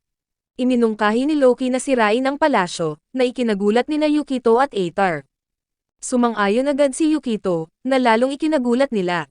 Sinabi ni Yukito kay Loki na ang isang mundong may sariling kagustuhan ay hindi naman masama at inutusan si Mitama na sirain ang palasyo. Inihagis niya ang kutsilyo sa trono habang sinuntok ni Mitama ang lugar, sinisira ang dome sa itaas nila. Nakuha ng ingay ang atensyon ng mga mamamayan at nag-alala sila para sa kaligtasan ng emperador. Sinabi ni Loki kay Yukito na isang bagong panahon ng mga Diyos ang magsisimula habang ang kaguluhan ay muling bumabalot sa mundo. Hindi sumang-ayon si Yukito, sinasabing walang nagbago at gagawin niyang kaisa-isang Diyos si Mitama. Binaliwala niya ang ibang mga Archon bilang mga peke, sinasabing hindi sila mananalo laban sa isang tunay na Diyos. Iniwan ni Loki si Atar kay Yukito, dahil hindi na nito magamit ang kanyang kapangyarihan matapos mawasak ang mga makina sa kabisera. Sinabi niya kay Yukito na gawin ang anumang gusto niya kay Atar. Tinawag ni Yukito si Loki habang naglalakad ito palayo, nangangakong paprotektahan ang nayon sa kahit anong paraan. Sumagot si Loki na gagawin din niya ang lahat para maging isang Diyos. Lumapit kay Atar, na naiinis pa rin at nagtataka kung bakit buhay pa siya, sinabi ni Yukito na maaari siyang magmokmok pero hindi na nito maibabalik ang emperador o ang assembly. Sa tindi ng galit, isinisi niya rito ang pagkawasak ng lahat. Ipinaliwanag ni Yukito na kung hindi niya ginawa iyon, lahat sila ay napatay na sana. Umiyak si Atar at kumapit sa damit ni Yukito. Inaliw niya ito, sinasabing may pag-asa pa. Tumangala si Atar sa gulat. Nangako siyang tutulungan itong talunin ng ibang mga Archon para muli nitong maitayo ang assembly. Itinuro ni Yukito kay Atar na ang mga Archon ay nagtataglay ng natatangi at iba't ibang kapangyarihan. Kung makukuha nito ang lahat ng kapangyarihang ito sa pamamagitan ng pagtalo sa ibang mga Archon, maaari nitong makamit ang pagiging malapit sa makapangyarihan sa lahat at muling likhain ang sistema kasama ang emperador at ang assembly. Itinanong ni Atar kay Yukito kung bakit niya ito tinutulungan at sumagot siya na ang ibang mga Archon ay kaaway rin niya. Inamin niyang hindi niya alam kung bakit, pero hindi niya kayang baliwalain ang isang umiiyak na batang babae. Niyakap niya ito ng mahigpit at nagpasalamat ito. Umiiyak sa kanyang dibdib, iniisip na sa kabila ng pagiging mga Archon, emosyonal na wala silang pagkakaiba sa mga bata, kaya madali silang manipulahin. Sinubuan ni Yukito si Atar, itinatanong kung masarap ba ito, at sumagot ito ng positibo. Pinapanood sila ni Araro, iniisip na tama siya na si Yukito ay isang lolokan. Tinawag ni Yukito ang mga tao sa kampo at inihayag sa kanila na ang kanilang pananampalataya ay mayroon ng dalawang Diyos, sina Mitama at Atar. Ipinaliwanag niya sa kanila na sina Mitama at Atar ay parehong kanilang mga Diyos. Dahil hindi nila naintindihan ang ibig niyang sabihin sa salitang Diyos, nagulat si Mitama rito at hinarap si Yukito, itinatanong kung ano ang ibig niyang sabihin sa pahayag na iyon. Habang kinakaharap niya si Yukito, isang counter ang lumitaw sa itaas ng kanyang ulo na nagpapakita ng bilang ng mga tagasunod na mayroon siya. Ang parehong counter ay lumitaw sa itaas ng ulo ni Atar. Nakakuha ito ng higit sa kalahati ng mga tagasunod na orihinal na mayroon si Mitama, na naging sanhi ng pagkawala ni Mitama ng kalahati ng kanyang orihinal na mga tagasunod. Sinenyasan ni Yukito si Atar na subukan ang mga kapangyarihang nakuha nito mula sa pagdami ng mga tagasunod. Nagtali si Atar ng ribbon sa kanyang ulo bago nagpakawala ng isang malakas na pagsabog ng enerhiya mula sa kanyang mga kamay, na dumaan sa isang ilog at dinurog ang isang malaking bato. Nagdiwang si Mitama nang makakuha siya ng higit sa 1,000 tagasunod, na naglalagay sa kanya sa halos 3,000 tagasunod matapos ang pagsasama ng 3 iba pang isolation camp. Itinigil niya ang pagdiriwang ng sulyapan si Atar, na mayroong 300 higit na tagasunod kaysa sa kanya. Biglang pumasok si Ricky sa harap ni Yukito, inabala ang kanyang pag-iisip, at apurahang ipinaalam sa kanya ang tungkol sa isang kakatuwang hayop na sumasalakay. Nagbabala siya kina Yukito at sa iba pa na nasa panganib si Roy. Si Roy, habang karga ang isang babae, ay desperadong umiiwas sa kakaibang halimaw pero muntik ng matapakan. Sa tamang oras, nagpakawala si Atar ng isang pagsabog mula sa kanyang kamay, binubutas ang kakaibang halimaw at inaayos ang sitwasyon. Mabilis na lumapit si Yukito na karga si Mitama, nagpapahayag ng pag-aalala para sa kaligtasan ni Roy. Siniguro sa kanya ni Roy na maayos lang siya, pero ang babaeng karga niya ay malubhang sugatan. Lumapit sa misteryosong babae, pinuri ni Atar ang mahusay na paggalaw nito at inutusan itong tumayo. Ang babae, na ipinakilala ang sarili bilang si Gaia, isa sa mga pangunahing archon na may kapangyarihang kontrolin ang mga kakaibang halimaw, ay nagtanong tungkol sa kanilang relihiyosong grupo. Itinanong ni Yukito ang mga intensyon ni Gaia at ibinunyag nito ang kagustuhang pag-usapan ng isang mahalagang bagay. Ipinaliwanag ni Gaia ang kanyang kalagayan, inaatake siya dahil hindi niya makontrol ang mga kakaibang halimaw. Sa isang sumunod na eksena sa kainan, tinukso ni Mitama si Gaia sa pagkakaroon lamang nito ng 2 tagasunod kumpara sa kanyang 3,000, iginiit na dapat siyang sambahin at sundin ni Gaia. Nakipag-usap si Yukito kay Gaia tungkol sa mga paghihirap nito sa pagkontrol sa mga kakaibang halimaw dahil sa kawalan ng mga tagasunod. Ibinunyag ni Gaia na siya mismo ay inatake at nagpahayag ng kagustuhang durugan si Loki, na siyang nagpasimula ng alitan sa pagitan ng mga archon. Hinala niya na may panalong plano si Loki at iginiit na dapat itong durugin sa lalong madaling panahon. Nagtungo ang grupo ni Yukito sa kabisera, nakatagpo ng isang hindi inaasahang napakalaking pader. Kinwestiyon ni Yukito ang layunin nito, at nang maghanda na si Mitama na gamitin ang kanyang kapangyarihan para sirain ito, pinayuhan siya ni Gaia na huwag itong gawin. Nagpanukala si Gaia ng isang alternatibong solusyon at ibinunyag ang kanyang kakayahang lumikha ng mga kakaibang halimaw, na nagpabahala kay Yukito sa kanyang dalawahang kapangyarihan ng pagkontrol at paglikha. Habang tatapusin na sana ni Yukito ang pagsasabi kung gaano kapanganib si Gaia, natapos na nito ang paglikha ng halimaw, isang maliit at cute na ibong gawa sa putik. Nagulat dito si Yukito, na pagtatantong tuyot na tuyot ito matapos gawin ang isang ibong iyon. Lumipad ang ibon sa hangin, nalampasan ang taas ng pader, pero agad itong binaril ng isang berdeng laser energy beam. Tumangala sa gulat sina Yukito at ang grupo sa pagkakabagsak ng ibon. Ipinaliwanag ni Gaia sa kanila na sa sandaling malampasan nila ang pader, agad silang sasalakayin. Isang humanoid figure ang tumalon mula sa pader at lumapag sa harap nina Yukito at ng grupo. Itinuturo ang isang matalim na talim sa kanila, nagbabala na lahat ng susubok pumasok sa kabisera ay lilikidahin. Ang figure ay lumabas na si Bertrand pala, pero sinabing hindi siya si Bertrand, ipinakikilala ang sarili bilang ang Black Knight Bertrand. Biglang bumagsak si Bertrand sa lupa, nahulog ang kanyang katana mula sa kanyang kamay. Maingat na kinuha ni Yukito ang katana sa lupa. Nagpout si Bertrand at umiyak na parang sanggol, nagpapahayag ng kagustuhang matapos na ang lahat. Lumitaw si Loki sa tabi ni Yukito na parang multo, inuutusan silang ilayo si Bertrand dahil nakukulitin siya rito. Nagulat si Yukito sa biglang paglitaw ni Loki, itinusok niya ang katana sa leeg nito, na naging sanhi ng pagkaputol ng ulo nito. Gayunpaman, nadurog ang ulo at katawan, muling lumitaw sa malayong likuran nila, tumatawa at sinasabing masyadong mainipin si Yukito. Tinatanong ni Loki si Yukito kung bakit siya nasa kabisera kasama sina Mitama, Gaia, at ang natitirang bahagi ng grupo. Buong pagmamalaking idineklara ni Mitama kay Loki na hindi siya isang reject at mayroon siyang mahigit 10,000 tagasunod. Sumagot si Loki, ibinunyag na mayroon siyang mahigit 1,120,000 tagasunod. Tumawa si Yukito, nagpapahayag ng kanyang pagkagulat sa kakaunting tagasunod ni Loki. Ang lahat, Pati na si Loki, ay nagulat sa pahayag ni Yukito habang naglalakad siya pabalik, inia-anunsyo na uuwi na sila dahil wala nang pangangailangan para sa karagdagang reconnaissance. Tinawag ni Yukito si Loki, nagbabala na kung hangal itong sumalakay sa kanila, mapuputulan ito ng ulo. Nakangisi siyang umalis. Pagbalik sa kanilang base, nagbabala siya sa kanila na ang hangal na pag-atake kay Loki ay magre-resulta sana sa pagkamatay nilang lahat. Nagulat si Araro sa bluff na ginawa ni Yukito.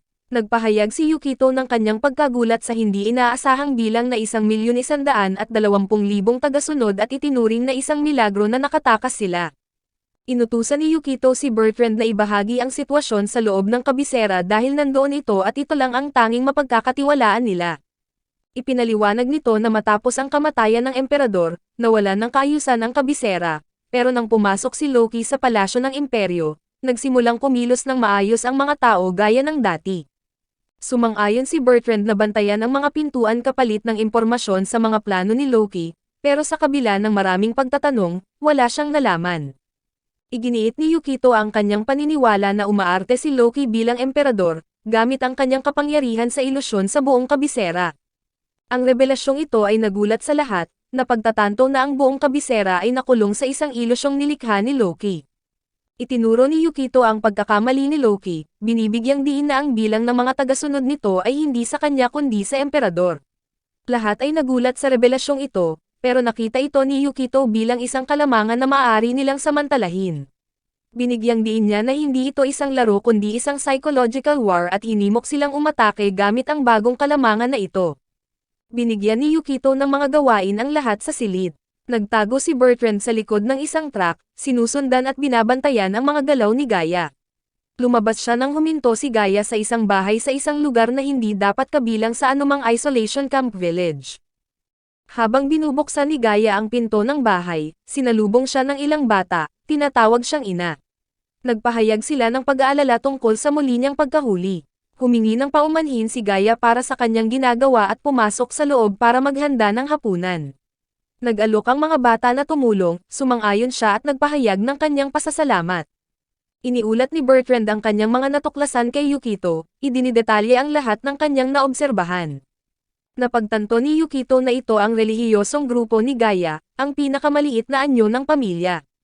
Ipinaliwanag niya na bawat pamilya ay may sariling mga ritual, kung saan ang puno ang pinuno at may matibay na ugnayan ang mga miyembro. Binigyang diin ni Yukito na ang isang pamilya ay isang relihiyosong grupo na sa sarili nito, binabanggit na sa bayang dati niyang tinitirhan, maraming dakilang relihiyon ang nagsimula bilang mga pamilyang relihiyon. Naniwala siyang kailangan nilang mabilis na durugin si Gaia, iminumungkahi na ang pinakamabilis na paraan para harapin ang isang pamilyang relihiyon ay patalsikin ang pinuno at kunin ang lahat ng miyembro ng sabay-sabay. Tinalakay ni Yukito kay Mitama ang plano na nakawin ang mga tagasunod ni Gaia sa pamamagitan ng pagpapaibig sa kanila rito. Binigyang diin niya ang kahalagahan ng pagpigil sa mga bata na magamit bilang kagamitan para sa relihiyon, sinasabing ang mga pinagsamantalahang bata ay mauuwi sa pagiging itatapon lamang. Para maiwasan ito, hindi nila dapat tretuhin ang mga bata na parang gamit. Hinarap ni Yukito, Mitama, at Aether ang mga bata. Hiningi ng mga bata na malaman kung sino sila. Ipinakilala ni Mitama ang sarili bilang isang Diyos at ang iba bilang mga alipin. Sinabi ni Yukito kay Gaia na sana ay dinala niya ang lahat ng mga bata, pero iginiit nito na dapat muna niyang ibalik ang kanyang mga tagasunod. At ubiling sumang-ayon, sinabi ni Yukito na pagtatrabahuhan nila ang dalawa at babaguhin ang mga ito sa aspetong psikolohikal at pisikal. Tinutukan ng isa sa mga bata si Yukito ng pana at habang naghahanda siyang gumanti, nagsimulang yumanig ang lupa. Ipinaalam ni Mitama kay Yukito na kailangan na nilang umalis sa kagubatan. Nang lumabas si Gaia mula sa pagitan ng mga puno, inaakusahan si Yukito ng paggawa ng gulo, hinimok siya ni Mitama na tumakbo, pero sa halip ay hinarap niya si Gaia, nagbabala na huwag sumubok ng anumang pandaraya sa loob ng kanilang grupo. Iginiit niya na kahit makakuha ito ng mga tagasunod, kukunin lang nila ang mga ito palayo. Tumawa si Gaia, idinedeklarang wala ng pasulong, ito na ang katapusan. Nagbitak-bitak ang lupa sa ilalim nila, nagpakawala ng malakas na hangin at binalot ang buong kagubatan sa isang kakatwang fog. Pagtingala, nakita ni Yukito ang isang napakalaking parang ahas na kakaibang halimaw na nagngangalang Typhon, isang mobile biological fortress na may kapangyarihang hihigit pa sa isang Archen. Hinabol ng typhoon si Yukito at ang kanyang grupo sa kagubatan. Huminto si Atar at nagpakawala ng pagsabog sa isa sa maraming ulo ng typhoon, panandali ang pinababagal ito pero hindi nakakapinsala. Gumanti ang typhoon ng isang pagsabog mula sa isa sa mga bibig nito, na hinarang ni Mitama gamit ang mga ugat, ginagamit ang kanyang kapangyarihan para ipagtanggol ang grupo. Inutusan ni Yukito si Mitama na iyuko ang kanyang ulo para isila ang kapangyarihan ng typhoon. Binaliwala niya ito bilang isang baliw na ideya, itinuturo na ang orihinal na Diyos ng typhoon ay hindi nakakaintindi ng mga salita tulad ni Atar. Binigyang diin ni Yukito ang pangangailangang tumakas, pero tinanong ni Atar kung paano nila mauunahan ang halimaw. Habang papalapit ang halimaw, dumating sina Silor at Araro sakay ng isang truck, bumabangga sa typhoon. Hinimok nila ang grupo na sumakay, sinasabing dumating sila para iligtas ang mga ito. Sumakay ang lahat sa truck at humarurot palayo habang hinahabol pa rin ng halimaw. Pinindot ni Silor ang mga button sa sasakyan, inililipat ito sa overgear at kumikilos sa maximum speed. Dahil dito ay naiwasan nila ang bawat atake mula sa halimaw. Habang nagmamaneho palayo, hindi ganap na makatakas sa halimaw, binilisan ni Araro ng husto ang pagtakbo na naging sanhi ng pag-ikot at pagkahulog ng speedometer, na nagtulak sa truck sa supersonic na pag-ikot. Sa wakas, nagawa nilang makatakas mula sa halimaw at lumayo. Itinanong ni Atar kay Yukito ang tungkol sa kakaibang halimaw, at ibinunyag ng bata sa tabi niya na iyon ay typhoon, ang pinakamalakas na halimaw na kayang likhain ng kanyang ina. Lumabas ang typhoon mula sa ilalim nila, inilalantad ang buong katawan nito, na mas malaki ng ilang beses kaysa sa mga orihinal na humahabol sa kanila. Patuloy na nagmaneho si Araro palayo para maiwasan ito, na naging sanhi ng bahagyang pagkakabaliktad ng truck, kaya nahulog ang ilan sa mga bata. Iniligtas ni Yukito ang mga batang muntik ng mahulog pero siya mismo ang nahulog mula sa truck. Agad siyang natusok sa tiyan ng isang tentacle ng typhoon. Tumalon si Mitama mula sa truck patungo sa halos wala ng buhay na katawan ni Yukito, nangangakong pagagalingin at ililigtas siya. Gayunpaman, nagsimulang bumalik ang tentacle sa bibig at si Yukito, kasama si Mitama, ay nilamon ng typhoon. Nagising si Yukito na nakasabit sa dingding kasama ang isang walang malay na si Mitama sa lupa. Nakakita siya ng dugo sa lahat ng dako at hinarap si Gaia sa ibang anyo, ang kanyang combat form, na naging sanhi para hindi niya ito makilala. Ipinaliwanag ni Gaia na nasa loob sila ng katawan ng typhoon, nakakatuwang mukhang isang marangyang kastilyo. Ipinaalam niya kay Yukito na hindi ito maaaring mamatay, sinubukang patayin siya ng mga 300 beses pero patuloy itong nabubuhay, tila walang hanggang binubuhay ni Mitama. Habang nakatingin sa isang screen na nagpapakita ng pagkilos ng typhoon patungo sa kabisera, kinwestiyon ni Yukito ang pagkakataon ni Gaia na manalo sa kakaunti nitong tagasunod. Iginiit ni Gaia na mananalo siya hanggat kasama niya ang typhoon, nagpaplanong sirain ang ibang mga archon ng isa-isa. Pagkatapos ay tinanong niya si Yukito kung alam nito ang mundo bago pa umiral ang imperyo, ipinapaliwanag na ang mga archon ay mga half-human biological weapons na nilikha bago pa umiral ang imperyo sa pamamagitan ng pakikialam sa katawan ng tao. Ibinunyag ni Gaia na karamihan sa mga archon ay nawalan na ng alaala sa panahong iyon, pero napanatili niya ang sa kanya. Ginawa siya ng kanyang ina na Diyos ng isang komunidad na gustong mamuhay kasama ang kalikasan sa halip na teknolohiya, ginagamit siya bilang kagamitan para sa kayamanan at kapangyarihan. Tumakas si Gaia mula sa kanyang ina at winasak ang komunidad nito. Sinabi niya kay Yukito na lahat ng mga archon ay may katulad na kwento ng pinagmulan batay sa kanilang katangian. Inakusahan ni Gaia si Yukito na amoy katulad ng kanyang ina, tinatawag itong basura na nagsamantala at nanlako ng mga tao. Itinanggi ito ni Yukito, pero hinamon siya nitong tapat na sabihin kung hindi ba siya nagsisinungaling sa mga tao sa paligid niya. Habang iniisip ang kanyang mga galaw sa parehong nakaraan at kasalukuyang mundo, binulyawan ni Yukito si Gaia, inaakusahan itong katulad din niya. Sumang-ayon si Gaia, sinasabing pareho sila ng pinanggalingan dahil sa mga taktika na itinanim ng kanyang ina. Nagpahayag siya ng galit sa mga tinatawag na Diyos, naiinis na si Yukito at ang ibang mga archon ay sinusubukang buhayin ang mundo ng mga Diyos, at idineklara ang kanyang intensyong wasakin ang lahat habang sinasakal ito. Tinatawag ni Araro at ng iba pa si Yukito, nagpapahayag ng pasasalamat para sa kanya at kay Mitama na paulit-ulit na nagligtas sa kanila.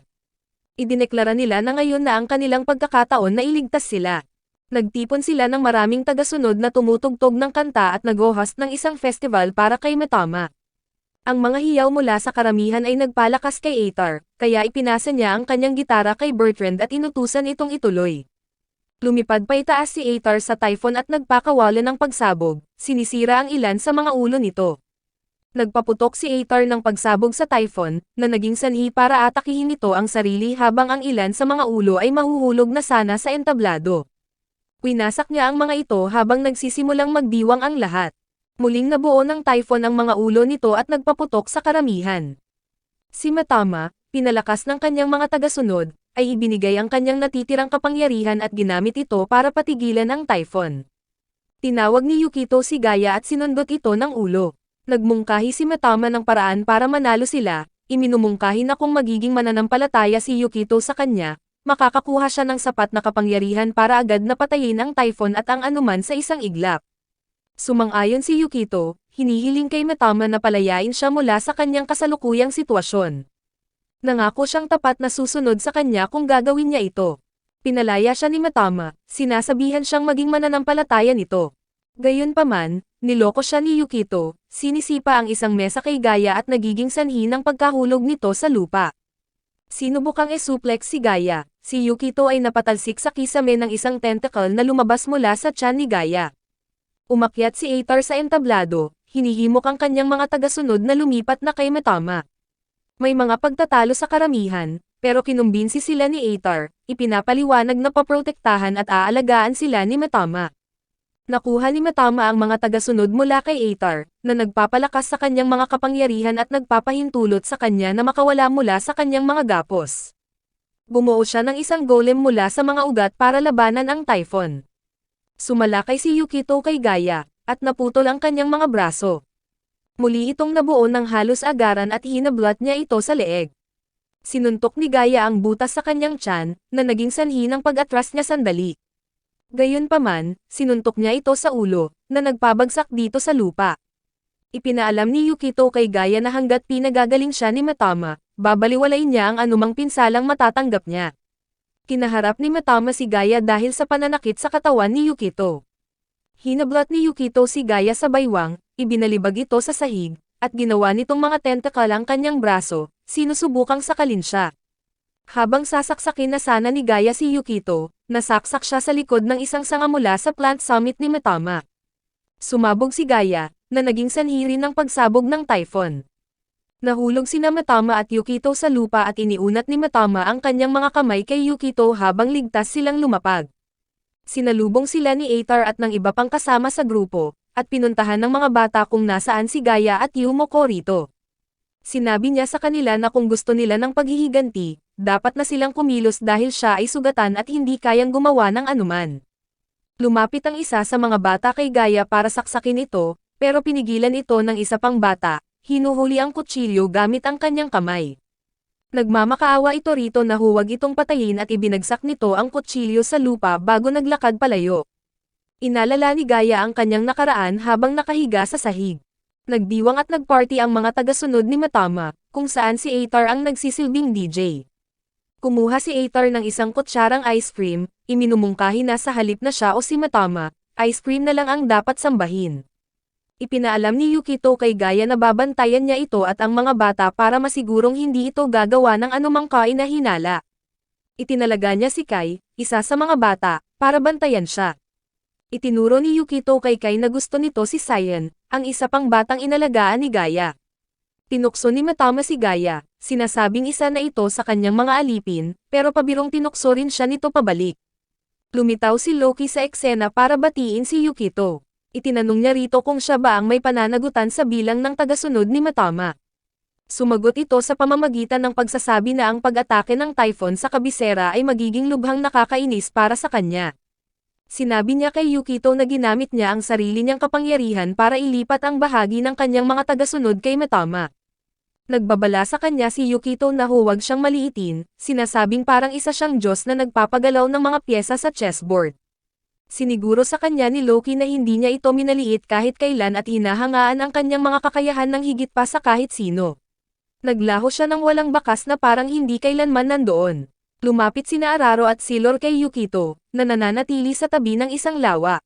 Inalala nila ang kanilang mga karanasan mula nang magkakilala sila. Siniguro niya sa kanila na paprotektahan niya ang nayon anuman ang mangyari. Maraming salamat sa panonood, sana nag-enjoy ka sa anime na ito. Mag-subscribe at pindutin ang notification bell upang updated ka lagi sa mga bagong video na may upload namin, at para makatutok sa higit pang Tagalog anime recap, magkita tayo sa susunod.